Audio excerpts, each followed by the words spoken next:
Sun Recording Service welcomes you to the monthly astrology event sponsored by the San Francisco Bay Area chapter of the National Council for Geocosmic Research. We joined Dennis Harness on June 27, 2020 for a webinar entitled Vedic Astrology and Transpersonal Counseling. Audio, video, and presentation graphics are the property of Dennis Harness as indicated by the copyright notice. Reproduction and distribution of this material to others without the speaker's consent is prohibited. Greetings, friends. NCGR San Francisco. We're really happy to gather together once again. Of course, you can find everything that we're up to at ncgrsanfrancisco.org.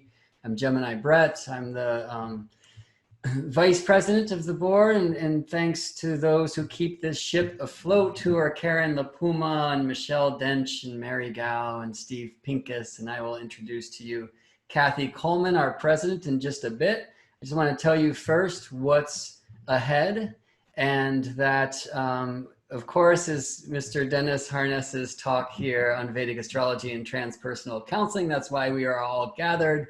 Let me just tell you quickly that Dawn Silver will be here speaking to us next month, July 18th.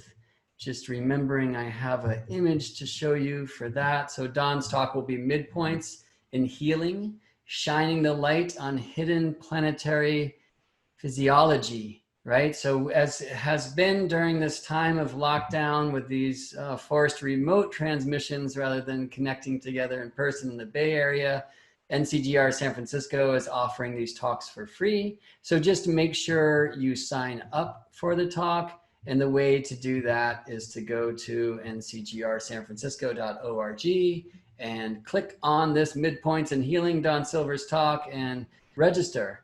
And that's like the beginning of a midpoints focus, because Steve Pincus, our president emeritus, will be speaking in the following month in August about midpoints in synastry using planetary combinations and relationships. And you can see the rest of the schedule for the year there. You can also see the timing for our monthly salons where we get together as community and just share our astrological thoughts. I will be hosting the next one on July 3rd, and Kathy Coleman, our president, will host the August salon that follows. So let me introduce to you Kathy Coleman, who will introduce Dennis, and we will get on with the show.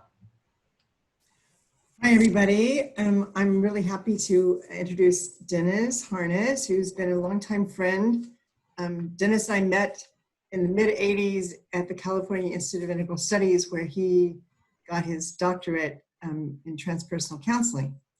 And we probably go back further than that because Dennis was born in Kansas City and I was born near Kansas City. So we share the Kansas City connection, as well as a love of astrology. So Dennis now lives in Sedona, Arizona. He has for about 30 years, and where he practices astrology, mostly Vedic, but he knows both Vedic and Western very well. And he also lectures and does workshops like internationally all over the place. And he's also the president emeritus of the American College of Vedic Astrology. And he's the organizer of the Sedona Vedic Astrology Conference, which is held in November. And he might say a little more about that and how that's going to work out this year. So anyway, I'm really happy to introduce Dennis, and we'll glean from his wisdom and knowledge this afternoon. Dennis. Hi, good afternoon, everyone. It's great to be here, and I really want to thank my hostess, Kathy Coleman, for making me and my family feel very at home this week. And it's just been great to be back in the Bay Area. I moved from the Bay Area to Sedona back in 1994. So yeah, we've been back there about 26 years now, but I still consider the Bay Area my home. I thought we could start too by just mentioning a few things, is that Brett will be overseeing some of the questions that you can have that you can post to him. And we will be taking some breaks, probably 20, 30 minutes into my material each time to kind of focus on questions, because I want this to be more interactive between us. We also, if people want to just put in where they're from. I'm just curious where different people throughout the country are zooming in from. So if you want to type that in, that would be great, just as a little icebreaker to connect up. All right, Amy, my friend in Las Vegas. All right, so it's great to connect. And Georgia and Karen, a number of people that I know already. So it's great to have some friends join us. We also, I was talking to Steve earlier about, we want to create a laughter track, right, Steve? So, because I like to use humor. And that's correct. Okay, I like that. We thought we would have that, rather than having to just pipe in, we'll have actually some live laughter. I'll do my best. Now, you can actually type in haha, or you can type in sigh or whatever during some of the humor. So anyway, we'll try to make this fun this afternoon as well. Let me go ahead and start with my PowerPoint.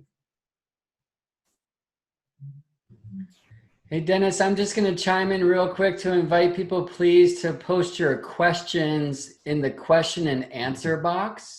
Especially since we'll have a lot of ha-has and activity in the chat. It would be a lot easier for me to harness the questions if they're in the question and answer section. So please post them there. No worries.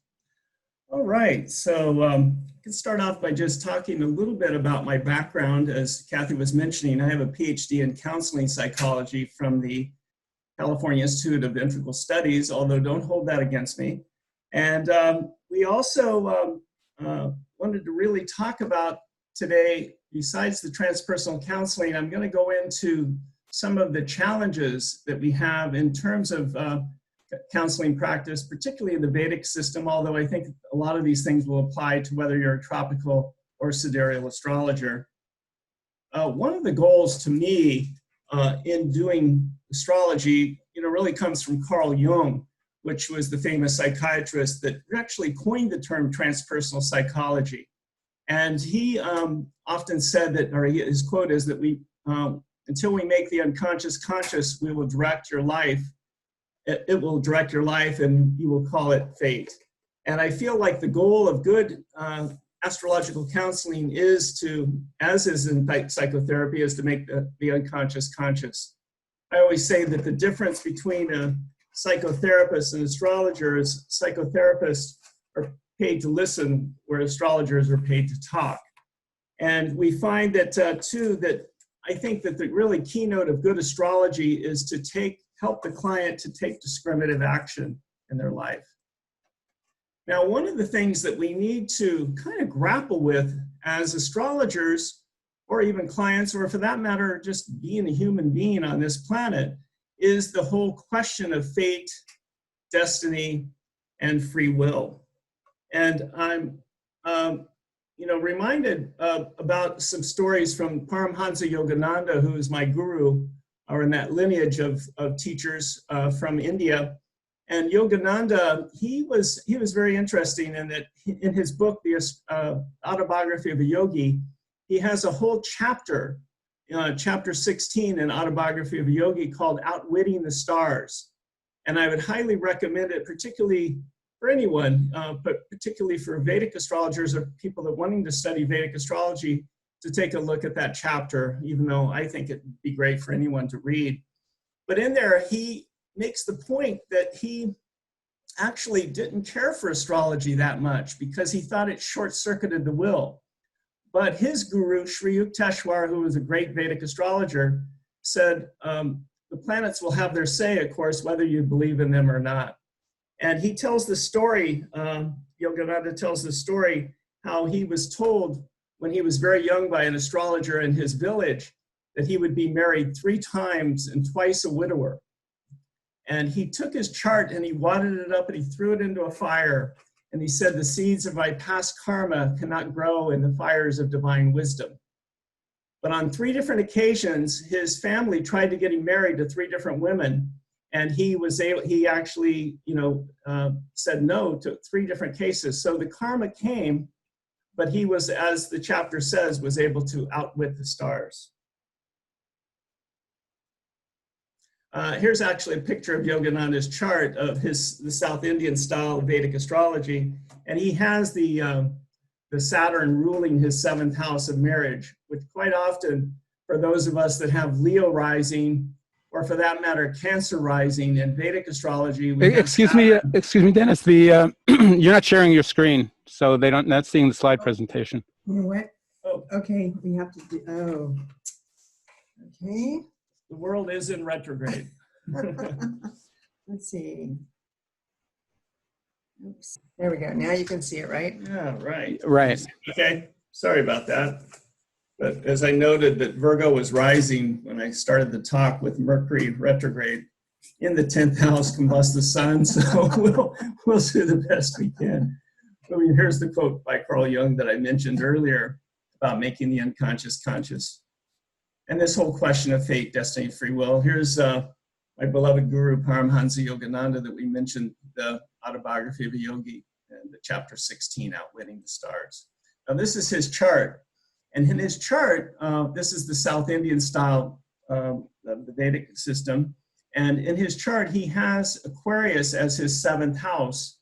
And for Leo rising, Aquarius is always going to be the 7th house. And for Cancer rising, for that matter, Capricorn is the 7th house, which are both in traditional astrology ruled by Saturn. And they often say that when the ruling planet of your 7th house, especially if it's Saturn, is in the 2nd house, which is where his Saturn is located, that there will be several marriages. And so this is also his Venus is in Scorpio, which is kind of a challenge sign sometimes for marital karma in a man's chart. So there were several indicators in his chart that an early marriage would end in divorce. And as I said, you know, he was able to circumvent that because he was wanting to be married to Divine Mother. So the karma still came, but he was able to, again, to circumvent the challenging karma that for him would have been challenging in terms of taking on traditional marriage in this lifetime. One analogy we can use is that sometimes with our karmas, they're like potholes in the road. And we're careening down the road of life going 80 miles an hour. And we see the pothole in the road, and our free will is the ability to step on the brake and to maybe hit that pothole at 10 miles an hour, or hopefully even circumvent the pothole. So the karmas, sometimes they're called dreed or fixed karmas, are there in the chart, and they sometimes are difficult to alter. So that's maybe where the question of the fate or destiny part of the equation comes into play. I wanted to briefly mention about karmic theory. There's a really good chapter in Robert Svoboda and Hart Defoe's book called Light on Life that describes karmic theory.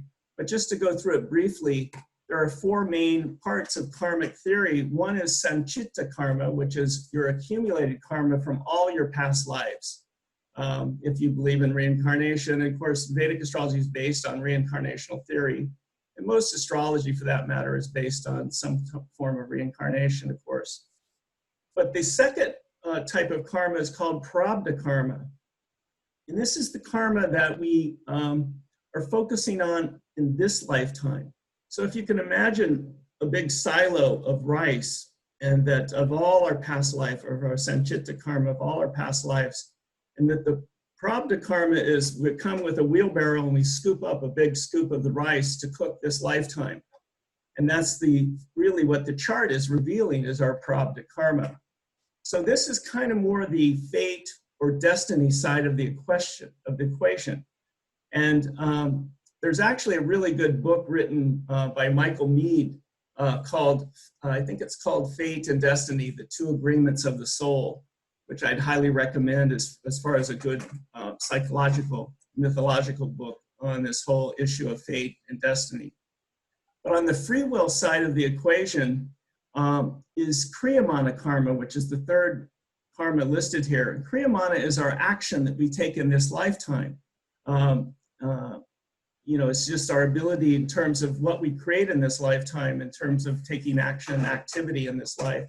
And these can be creating challenging karmas as well as positive karmas through our action. And then the fourth is agama, which is how we envision the future.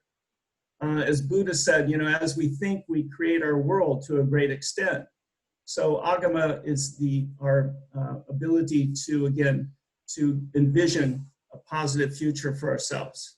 So the Kriyamana and the agama reflect more the free will side of the equation. Now, in Vedic astrology, there is a lot of emphasis placed on the moon.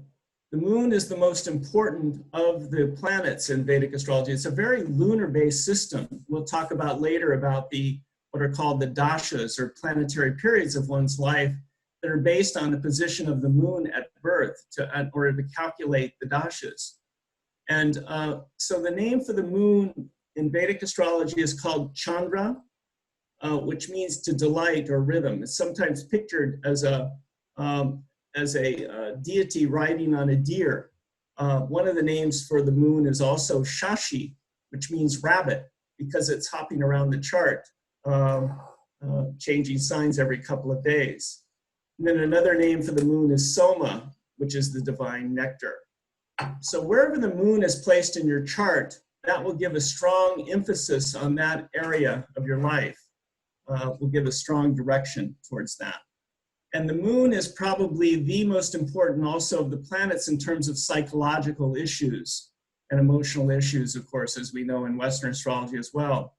So the moon, if it has challenges or afflictions to it, can indicate mental or emotional imbalances and disturbances. Of course, this can be in the natal chart, but it also can be reflected through transits and also through these dashas, these planetary cycles that we'll talk about later in the talk. Now, just as in Western astrology, Chandra, the moon, Soma, reflects one's early childhood. It reflects the initial relationship with the mother, because moon is mother. And one psychiatrist from the Bay Area, a man named Ernie Pecci, who was real involved with a technique called Fisher-Hoffman, which is kind of like EST. He said to me, if I've learned nothing else from seeing clients for 40 years, he said, as we see our mother, we see the world. So it's kind of a scary thought for some of us. I was raised Southern Baptist, so I'm still in recovery. But the moon is also, besides early childhood and mother, is in Vedic astrology, it's considered manas, or our perceptual mind. And how it's based on our past experience quite often. How we perceive the world is, again, based on past experience or on memory, which the moon reflects that, as well as emotions and one's desires. This is interesting to point out that in Albert Einstein's chart here, we're showing here, his moon actually, when in his Vedic chart, was in the sign of Scorpio. In Western astrology, his moon sign would be Sagittarius, which is, of course, much more user-friendly sign for the moon to be in. But in Vedic astrology, his moon was in Scorpio, and he had a very difficult childhood. He actually had a very difficult relationship with his mother throughout his life. But in childhood, he was labeled fairly early on, or was kind of a poster child for dyslexia. And he was actually born in a cycle of Mercury when he was born. The first dasha that he went through was Mercury, which is also a very mental planet, which we'll discuss in more detail in a few minutes. But the moon in Scorpio, I always think of, sometimes when you read these books written by astrologers, particularly from India, you'll see the moon in Scorpio, and it's almost like you should just give up, because it's considered its Nicha, or debilitated sign. But I'm always reminded, one of my teachers, K.N. Rao from Delhi, India, often said that sometimes when a planet is Nicha, it can have great strength in that it teaches humility. If the planet is challenged, it can teach a very humble nature, very sincere nature. So I'm always thinking of Einstein as being, such a humble man. Now, the other unique feature of Vedic astrology, besides the emphasis on the moon, are what are called the Chaya Grahas, or the shadow planets. And these are called, which would be, of course, in Western astrology, or tropical astrology, would be the north node and the south node of the moon, or the dragon's head and the dragon's tail. In Vedic astrology, they're called Rahu and Ketu. Rahu is the north node of the moon, and it's pictured as a head being pulled and a tiger roaming the fields of insatiable desires. So Rahu sometimes can take us into this area, into that area, especially if Rahu is, say, in the first house or in the fourth house quite often it can create some emotional and mental instability. I have it in the 4th house, so I can attest to the fact that that's absolutely true. But Rahu also, it's funny, my wife affectionately, whenever you're running the Rahu cycle, which is an 18-year cycle in these dashas, what are called planetary periods, my wife affectionately calls it Mr. Toad's Wild Ride. Remember, she would have a number of her girlfriends would come to see me for sessions, and it seemed like almost every one of them was running this 18-year Rahu cycle. And what follows Rahu is always the Jupiter cycle.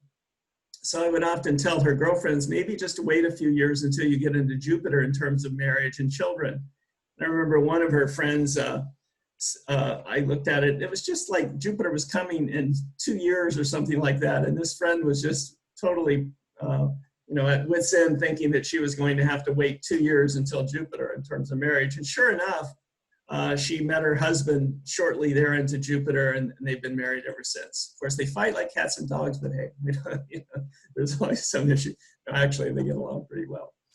But anyway, this Rahu tends to be considered a first-rate, quote, malefic planet or challenge planet in the Vedic system. Now, I know in Western astrology, we think of it more as Jupiterian in its nature. And this is true in Vedic astrology too, because Rahu can bring success, as one of my teachers, Chakrapani Ulal from India would say, success like nobody's business.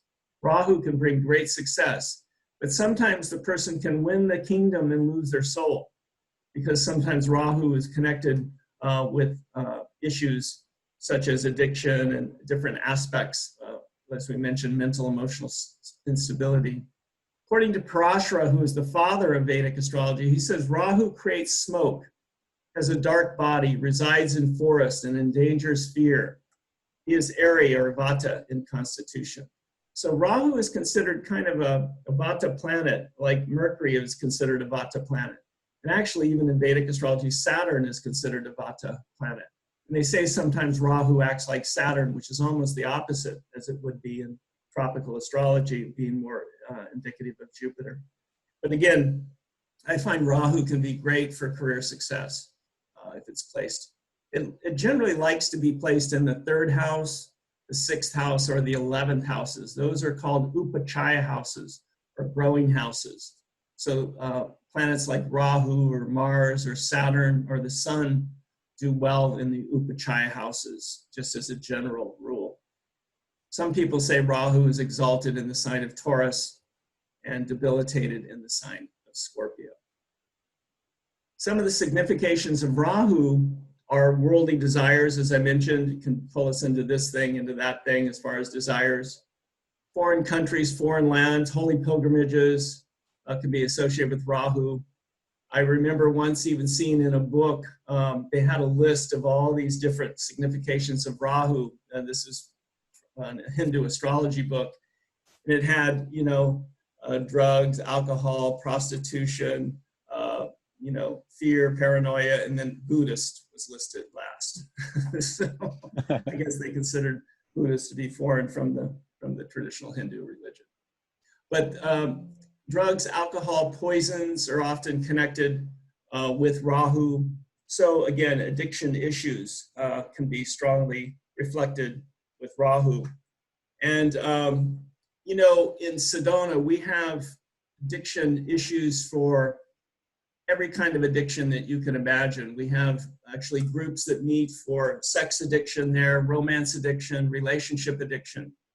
And if you're at a party sometime in the future, hopefully after COVID lifts more, you go to parties more often, how you can tell who is who at the party. And how you can tell is that sex addicts will always be coming on to you. Romance addicts will always be moving on. And relationship addicts will always be hanging on. I belong to all 3 groups. Laugh track. Thank you, Steve. I only paid him $20. Rahu, I think, can also be connected with psychology and, of course, occult knowledge, astrology, metaphysics, mysticism, things like this as well. And in terms of emotional level, fear, paranoia, even psychosis can sometimes be reflected. one of the most challenging aspects to have, and again, if you have this in your chart, again, no worries, as long as you're in divine recovery. But no, sometimes Rahu conjoined the moon is considered very difficult in terms of emotional disturbances and things like that. Now, sometimes it will reflect the mother of the person will have these kinds of issues. But again, as we say, the mother being the chief conditioning factor in early childhood quite often has a strong impact on our own psyche and our own emotional stability. Chronic illnesses, nervous system illnesses, allergies can be associated with Rahu as well. Here we have our friend and beloved Donald Trump, who has Rahu conjoined with the sun and Ketu joined with the moon. And of course, he was born, as we all know, under a lunar eclipse. And it's very interesting to note, I just noticed this today, that his moon is 99% full. So it's almost absolutely, a full moon lunar eclipse, almost exact.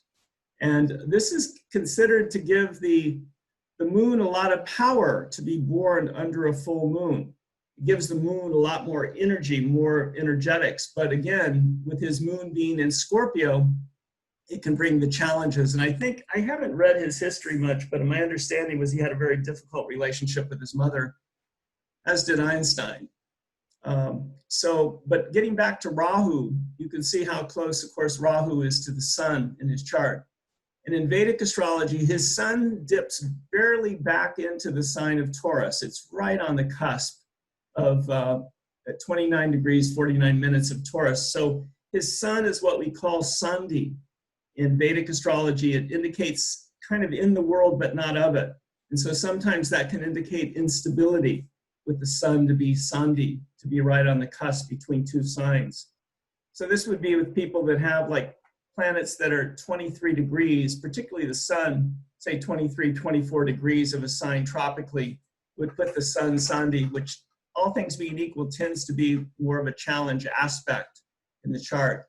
And especially, again, the sun with Rahu, it can bring, like I said, great success like nobody's business.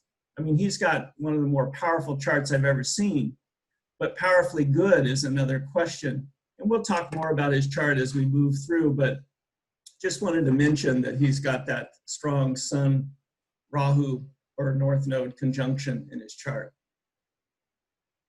Here's, we have someone that has a little bit of an addiction issue here. Now, I want to talk a little bit about Ketu, and then we'll take a break and for questions.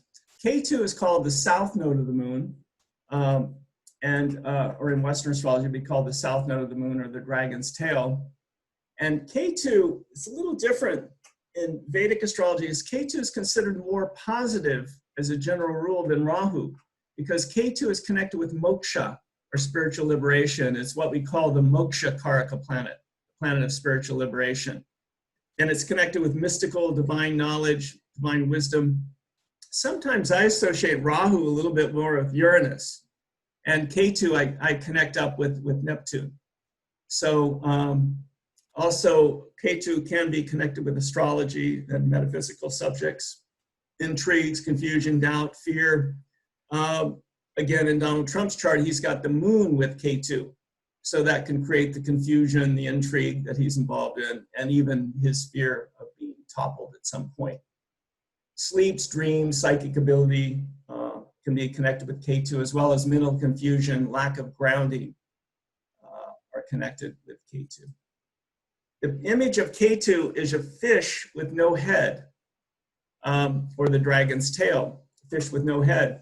So sometimes what I found in my research is that when Ketu is with Mercury, that sometimes it can be great because the Ketu, the fish, gets a head so that it can function. You'll see sometimes this in charts of psychics, mystics, astrologers with a strong Ketu-Mercury conjunction in the charts. Again, with Trump's chart, you can see how close the moon and Ketu are to each other. Of course, being born into that lunar eclipse. And again, his moon's towards the end of the sign of Scorpio, along with Ketu. And in India, we call this Rikta Sandhi. Rikta Sandhi means like in the last degrees of the water signs, which is considered very vulnerable energy, very intense energy to have planets, especially at the last degrees of Cancer or the last degrees of Scorpio. The last degrees of Pisces are not as challenging, but the last degrees of Cancer and Scorpio, probably the last degrees of Scorpio is the most challenging of all, which is where his moon and Ketu reside. Let's see here. Now, I thought before we go into talking about Mercury, which the name for Mercury is Buddha, is maybe, Brett, we could open up, see if there's any questions, any questions that have come up so far. Yeah, there is.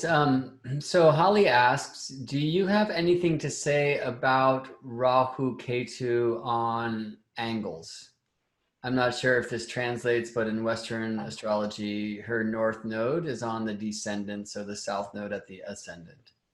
Yeah, what I found with this, and this is not always foolproof with anything in astrology, you know, it's based on probability, but what I found generally with Rahu in the 7th house is it does indicate difficult marital karma.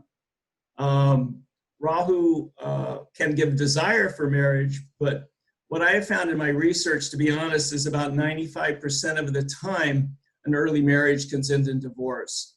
Now, when I say early marriage, I mean basically, let's just say before the Saturn return at 29, let's just say. But I've seen exceptions to this rule like there is anything in astrology, but I found that quite often with people with Rahu in the 7th house, they'll experience what I call the 3 rings of marriage. Those are the engagement ring, the wedding ring, and then the suffer ring. Okay, so you can laugh. There you go. But you know, and Ketu in the 1st house, you know, gives a very mystical nature, very otherworldly nature. Sometimes the person won't feel seen; they'll feel a little bit invisible. But it sometimes with Ketu in the 1st can indicate a lot of psychic, intuitive ability, things like that. But a little bit of feeling like a stranger in a strange land. Sometimes feeling like they have tomorrow's skills for today's world. So those are some of the things, just real basic, that I would say with Rahu Ketu in the 1st 7th axis.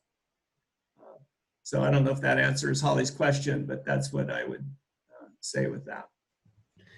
Okay, Greg asks, what overlap is there between Vedic and modern astrology? Why are the significations different?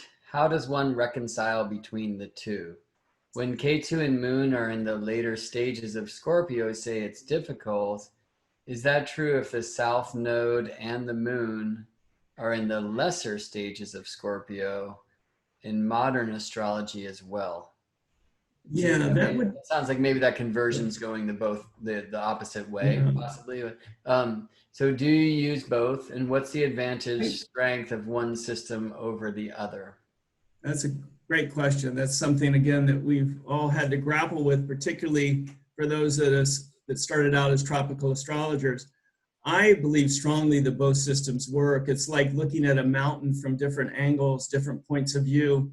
It does create a lot of cognitive dissonance because our egos want to know that there's just one way to look at things. But, you know, to me, Chinese astrology is an amazing system which uses a whole different paradigm, as is Mayan astrology for that matter. But I use the analogy for me sometimes that Western astrology is like the waves on the ocean, and that the Vedic system and the way I practice with it are like the undercurrents or the riptides or sometimes the tsunamis. Sometimes Kathy and I were talking about this, you know, yesterday, that how one of the things that Western astrologers can really take from Vedic, if they learn the basic principles, are the dashas, these planetary cycles. Because sometimes with the dashas, it doesn't show up so much in the tropical chart, right, Kathy? Right. Experience. Yeah. So there's that aspect there. Sometimes I feel that tropical or Western astrology is much more psychologically sophisticated than Vedic astrology, because there's been a lot more work that's been done on archetypal astrology and Jungian psychology and integrating that. You know, Carl Jung's daughter was a famous astrologer in Zurich who would do the charts of the analysts as well as their clients. So we see that actually it's interesting because James Hillman's son, Lawrence, is an astrologer too. So these great pillars of Jungian psychology, they seem to have children that are that are connected with astrology. Maybe there's something around that. But anyway, getting back to the question, I think to me, it's like both systems work. To be honest with you, one of the best readings I ever had in my life was by a Chinese astrologer speaking in Mandarin through an interpreter, chain smoking Lucky Strike cigarettes. So you just don't know, where the truth's going to come sometimes. So, you can laugh for that one, Steve. Okay, that was pretty good. Are Lucky Strikes more effective than Marlboro or Winston? Or Yeah, it's more fun to say it, Anyway, but no, I mean, he did this session for me, and it was amazing. He told me all these things that had happened in the past, that was happening present, questions I had in my mind that I hadn't even asked, as well as future predictions. And he told me he said, you will meet your second wife very soon. And I had just gone through a divorce, and I met my wife, Laura, like maybe 2 months later, so it was anyway, it humbled me to just see how, even though I'm probably biased in thinking the Vedic system for me is more predictive type of astrology. But again, this Chinese astrologer kind of did something that was, the most amazing experience I ever had in my life. So I don't know if that answers the question. I'd love to ask a follow-up to that, Dennis, which is that, it seems to me that there was a great opportunity for Western astrology to become very archetypal and psychological, mostly because of, the gifts wrapped in ugly paper of the church burning astrologers at the stake and whatnot. And so we really lost connection to the traditions of Western astrology. But as those are found now through translations and whatnot, we're seeing much more of, a predictive Western models. And there is the system of Ferdaria, which is similar to the Dasha system, and Ephesus, is what I call releasing, has a similar flavor, although very much a different thing. I remember Rob teaching about that. I used to teach at Kepler College, and so a lot of our work was comparing and contrasting modern and Hellenistic and medieval astrology to Vedic astrology. So I have a deep respect for those deeper traditions within the Western astrology world that, like you said, kind of got lost. And the system of Ferdaria is really interesting. I mean, for me, it's the most similar to what I see in the Dasha system, but it's everybody born by day has the same kind of setup, where everybody born during the night has the same setup. There's a lot more fine tuning in the Dasha system, so it is a different thing. But I wonder if maybe we haven't found our way back to some of the things that are lost. So I guess just a general question about, have you looked into some of the predictive models of Hellenistic astrology, and have you found any more agreement between traditional astrology and Vedic astrology versus kind of modern Western astrology and Vedic astrology? Well, like you were saying with using sect or day and night births, and using that, to me, again, it's a valid system, because I used to teach with Demetra George. She and I co-taught a lot of courses together, primarily using Hellenistic and Vedic techniques, and comparing and contrasting them, and looking at charts like Einstein's, for example, his chart, and other charts of famous personalities, and showing how with both systems, you could come up with these amazing insights. So again, I think we have a lot to learn, and there was so much cross-pollination, particularly that went on between the Greeks and the astrologers from India, especially along the Ionian coast, which would be the west coast of Turkey. There was a lot of cross-pollination that went on in that particular region of the world. And of course, even Alexander the Great made it into India, and there was definite cross-pollination between the cultures just in general, starting with Alexander the Great. And also just a number of other connections between Egyptian astrology and Chaldean and Babylonian astrology, as well as the Hellenistic astrology of Greece. Well, Alexander made it into India, but he didn't make it out, right? Yeah, just barely. So a couple more questions. One, which of the many Ayamnasas or sidereal zodiacs do you prefer? I like Lahiri, Ayanamsha, and partly it's due to my main teachers, Chakrapani Ulal and Heart to Foe use Lahiri Ayanamsha. I tried some of the different Ayanamshas, Fagan Bradley, which comes from more of the Western Siderealist school, which is a little bit higher degree. And then Dr. Raman, B.V. Raman's Ayanamsha, which is a little lower in degree difference between the two systems. But I found Lahiri to be, the most accurate for me, and, seeing thousands of clients' charts. If I've seen anything, though, to be honest, I've seen sometimes the dashas kick in a little earlier. So sometimes it can be a few weeks earlier where the energy starts to come in more fully. So that would make a good case for what's called the Krishnamurti Ayanamsha, which is just about five minutes difference. I see. I found your Nakshatras book to be really helpful for me to add just a little piece of Vedic astrology to my Western practice. Is there a more, I guess, overarching Vedic text that you would recommend tropical astrologers first approach Vedic astrology through? Just in general, a couple of the books that I really recommend are James Braha's book, Ancient Hindu Astrology for the Modern Western Astrologer. We had James come and speak at our last conference in Sedona, and it was really well attended, and he's got some great insights. And then the book that I say is the best book on Vedic astrology, in my estimation, is Heart to Foe's book and Robert Swoboda's book called Light on Life.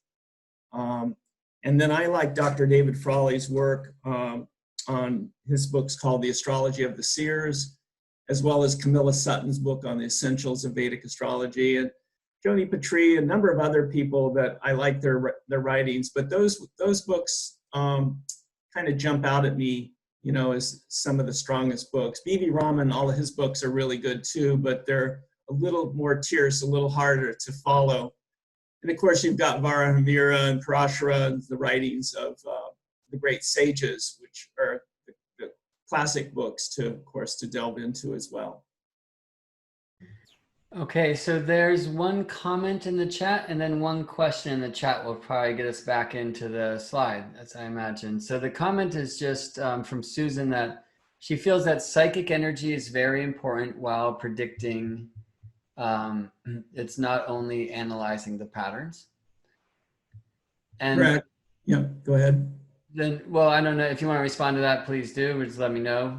Yeah, I'll go ahead and respond because my main teacher, Chakrapani Ulal, he said it very, very clearly. He said that good astrologer is 25% technique, and that learning, all the techniques as best you can.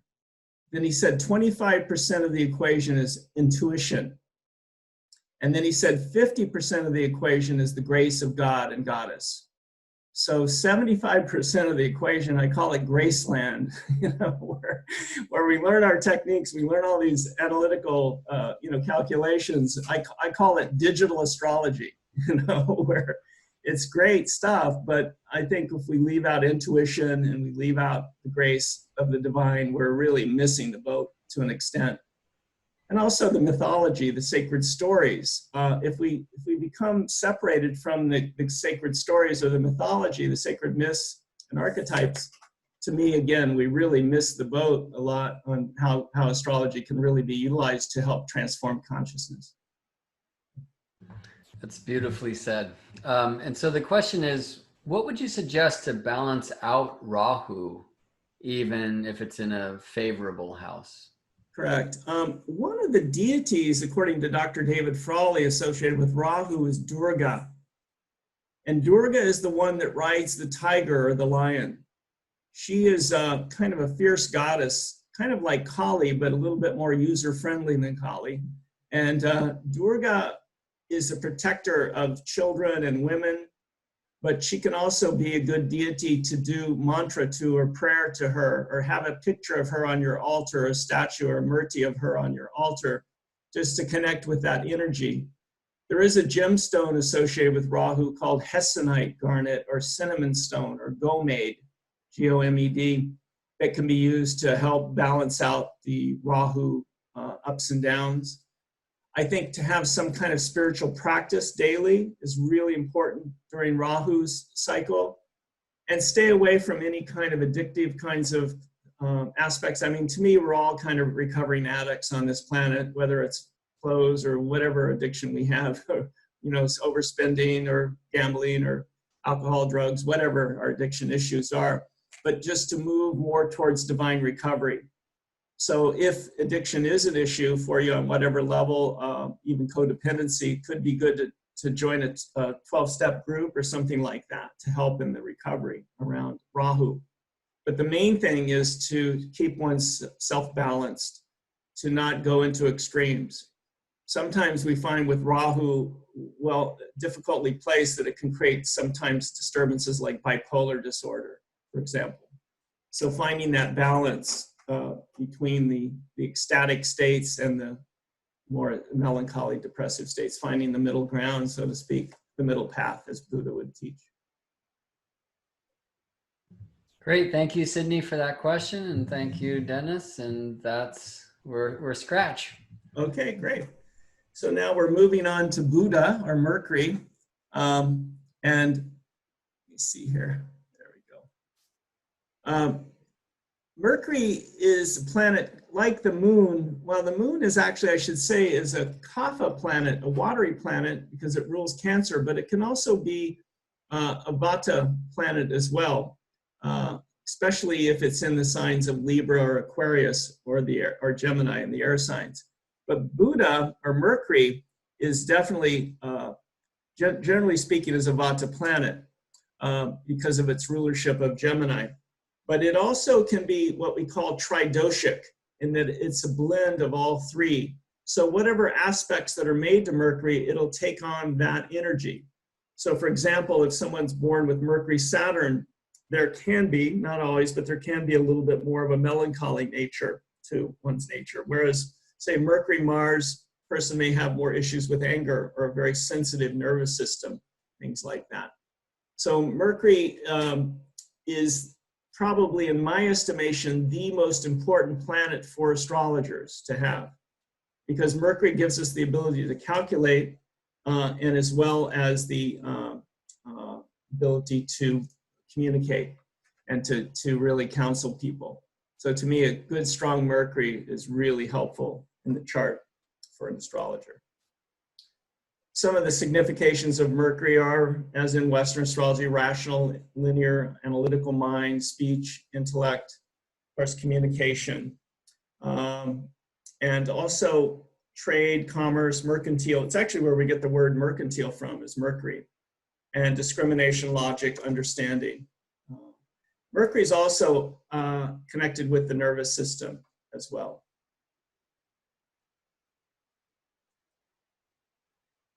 We mentioned with Einstein his moon in Scorpio, but it's interesting that his Mercury is in Pisces in his Vedic chart. So Mercury in Pisces is also considered its Nietzsche, or debilitated sign. So it's interesting that the man of the 20th century, according to Time magazine, had two planets, quote, challenged in his Vedic chart. Although with Mercury in Pisces, if someone has that Gemini rising in Vedic astrology, Mercury in Pisces in the 10th house is what we call Nietzsche Bhanga. Nietzsche means debilitated, and Bhanga means reversal. So it indicates that the person actually has a reversal of the debility. So Hart Defoe once said it once that, and this is when a planet is angular in the chart. If it's in the 1st, the 4th, 7th, 10th houses, but debilitated, it's called Nietzsche Bhanga. And Hart Defoe used the analogy that sometimes with a Nietzsche Bhanga planet, it's like the person loses a leg, but they get a good prosthesis. So they're able to function still, but there can be still a limp. So for example, Einstein, as we mentioned, when he was a child, was kind of diagnosed as what we would call today, modern day, dyslexia. And he was told by one of his teachers in grade school that he would never make anything of himself. And he, of course, had a hard time in school until he got more into college. But, and then even then he struggled. Supposedly his first wife actually helped him a lot. Olivia, I think's her name, Merrick. But anyway, it just goes to show you that planets that, again, would appear from the surface kind of challenge can actually be a benefit. And as we mentioned earlier, the Nietzsche planets, according to K.N. Rao, can teach, again, humility, which, again, Einstein very much carried that energy of humility. Now, the other important planet psychologically is Saturn, because Saturn, as we know, can be connected with indolence or depression or melancholy nature, especially if it's conjoined or aspecting the moon very strongly, can create that, or with Mercury for that matter. Move on here. This is actually, I'm going to share a little bit of my own journey, because I thought, since I have a lot of Leo planets in my chart, I like to talk about me. So, okay, you can laugh, Steve. Okay. Anyway, Steve's delayed laughter on that one. Oh, good. I'm glad you didn't fall asleep. That's a good I'm here. Good omen. Okay, but anyway, I had this experience a number of years back in October. It was actually on October 7th of 2007, where I had, I won't go into all the details, but let's just say I had a near-death experience. And I thought I was literally dying. I had like an anvil on my chest. I had excruciating pain in my heart. My whole body went numb. I thought, I was having a heart attack. And it was when Saturn was exactly on the degree and minute of my ascendant, well, in Western astrology, it would have been 3 degrees and 10 minutes of Virgo. So, and that, of course, as we know, only occurs once every 29 years. So anyway, I had a very deep experience of leaving the body, and I went to the other side. And what happened was when I went to the other side, I didn't see any light or any tunnel or anything like that, but I was taken into a room. And in this room, it was like I was able to review my life in detail, kind of the good, the bad, and the ugly. Mostly because of Saturn, mostly the bad and the ugly, to be honest. Like places where I just missed the mark, where I just wasn't in integrity or had made it hurt somebody's feelings or did something wrong. And it was like my whole life flashed before me, let's just say in clock time, maybe 15 minutes or so. But it was like the whole life flashed before me. And it was like I was told whether or not to come back or whether I wanted to stay or go. And of course, or come back. And of course, I didn't want to come back. It was so peaceful there, so beautiful on the other side. But it was, the message I got was, you should go back and clean up your mess. Go back and deal with your karma and work things through. So then, sure enough, I was back in my body. Again, probably in clock time, I was kind of on the other side for about a half an hour. But I was back in my body. But then I had to deal with the experience of being back in this world and trying to function here, where part of me was really in the other planes. So it created a lot, I won't go into the details, but it created a lot of psychological disturbance for me. And I had kind of a breakdown emotionally and went through some really deep depression for a number of months. So it was Saturn that brought this truth to the forefront. I'm not saying everybody that has Saturn going over their ascendant degree is going to have this dramatic of an experience. But since I do, again, I have a lot of Leo, I can be like a drama king, is the way I would describe it. So anyway, that played out. So I thought I would just mention that. Also, I have a unique combination in my chart of Rahu and Ketu, all the planets between the nodes of the moon, which this is called Kala Sarpa Yoga. And we see this in Donald Trump's chart as well. And Kala Sarpa Yoga can indicate that the person will have a very fated life, that their life will have more of a destined kind of fate to it rather than as much free will. So I call it the Chinese finger puzzle yoga. The harder you try to get out of it, the tighter it gets. So you almost like have to surrender to some kind of divine will or some kind of divine power, so to speak. But anyway, enough about my Leo chart. So we'll move on now. Now, in Vedic astrology, as in Western astrology, the first house is emphasized a lot because the first house is called, in Vedic astrology, it's called the stamba, the root or the pillar on which the chart is built. So as in Western astrology, the first house represents our body, our appearance, But in Vedic astrology, it also represents the intellect, the vigor, the strength, the joy, the innate nature of a person. And in Western astrology, of course, it reflects the persona, as Carl Jung would say, the appearance, and how we appear to the world, how we move through the world. And so ruling the ascendant is so huge in Vedic astrology because, as we know, the rising sign changes every 2 hours. So it's the most sensitive part of the chart. And the moon would be the most sensitive of the planets, changing every couple of days. So the ascendant, the stamba, the root on the pillar of which the chart is built, is key. Any planets in the first house, of course, will have their say there. But it's the main thing is the planet that rules the first house. Where is that placed in the chart? Because that's going to give a lot of emphasis on that particular domain or area of one's life. So if the ruler of the first house, for example, is in the 10th house of career, the person will quite often be really gravitate towards their career, and generally they'll be much happier being their own boss. Whereas if the ruler of the first house is in the 7th, then maybe that will be more of an emphasis on marriage or partnership or things like that. Or for that matter, if someone has their moon in the 7th house, there'll be a strong emphasis on marriage or partnership. But the first house, again, is really key in terms of one's mental health as well as one's physical health. Because the mind, body, we can't separate them out anyway because they're intricately woven together. First house, again, is early childhood. So we take on a lot of karma early on. As who was it? Freud, I think, said that as far as the psychoanalytic theory, of course, is those first couple of years, they're so developmental that they really reflect a lot of what's going to happen later. John Bradshaw, who was one of the famous pop psychologists, he said, our adult life is a post-hypnotic suggestion that we gave ourselves as children. That our adult life is a post-hypnotic suggestion that we gave ourselves as children. Significations of the first house are, as we mentioned, early childhood, but I find also birth circumstances.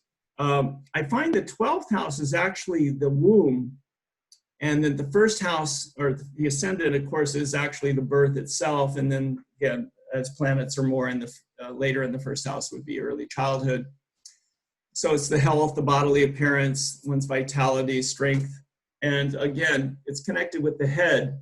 In terms of the physical body, it's connected with the head. And so again, if there's trauma to the head or things like that, that may be reflected through psychological issues of PTSD or other kinds of factors that may play into psychological challenges that the person may experience. And the first house is considered a house of Dharma. It's a Kendra house, which is actually, it's a Greek term, kentron, comes from kentron, which means like a pivot point. So the Kendra houses are 1, 4, 7, and 10, the angular houses. And then it's also a trikona house or trine house, which is again a Greek term, trikona. And again, those would be 1, 5, and 9. So the first house is again the foundation of the chart. And its significator or karaka of the first house is the sun. Now, the sun is, the first house, again, is our appearance, our mask that we wear, our social mask that we wear out into society and how we want to present ourselves to the world. Here's how birds see the world. And I'm always reminded that this is kind of like how each ascendant will see how birds see the world. Okay, this is good. Good humor here. Okay, from the far side, I think. So anyway, I always find each ascendant, it's like a whole different ball game, especially in the Vedic system because of the house rulerships being emphasized so much in the Vedic chart. But again, depending, one of the things that we always have to be careful of with any chart is to see if the ascendant is close to the cusp of two signs. Because if you don't get the ascendant right in the Vedic system, this chart will somewhat fall flat because you won't be getting the rulers of the houses correct. And so that's one way to rectify the chart, is you should be able to look at a chart and say like 8 to 10 things, let's just say 10 things that you see in the chart. And if you're not getting 7 out of 8 correct, you may have the wrong, the wrong rising sign, or the wrong lagna, as they call it in India, wrong ascendant. Now, the other house that's very important in terms of emotional and psychological well-being is the 4th bhava, or the 4th house. Because the 4th house is connected with the mother, the happiness, the childhood, in terms of more, not early childhood, but more the later childhood, and just also the ability, to experience happiness and contentment, or as they call it in India, santosha, in one's life. So sometimes, for example, if Saturn is in the 4th house, there can be a melancholy nature. A good example of this is the rock star Madonna. She had Saturn in Scorpio. She has Saturn in Scorpio in her 4th house in her Vedic chart. And she lost her mother when she was about 5 years old. And she went through a lot of struggling with depression throughout her lifetime around the loss of her mother early on in her life. Rahu, as I mentioned, with the moon, or Rahu in the 4th house, can indicate sometimes bipolar kinds of disorders, things like that, strong mood swings with Rahu in the 4th house. It can also indicate difficulties, again, with the mother, so challenges with the mother as well. 4th house is also, as I mentioned, happiness, contentment. It's also connected with the subconscious mind. So those are some of the factors. And also, sometimes they say the 4th house, because it's a moksha house, can be connected with the close of life as well. I always think of the 12th house as kind of the ending of life. 12th house being kind of the womb, when you're in the womb, and then the 12th house also being the tomb. So I kind of consider it the womb and the tomb. But the 4th house and the 8th house and the 12th houses are considered moksha houses, houses connected with spiritual liberation. And we could say death and rebirth. Okay. So I was going to see maybe now if we can see early childhood. Maybe now we could open it up again, Brett, just to see if there's any questions. The presentation continues on the next video.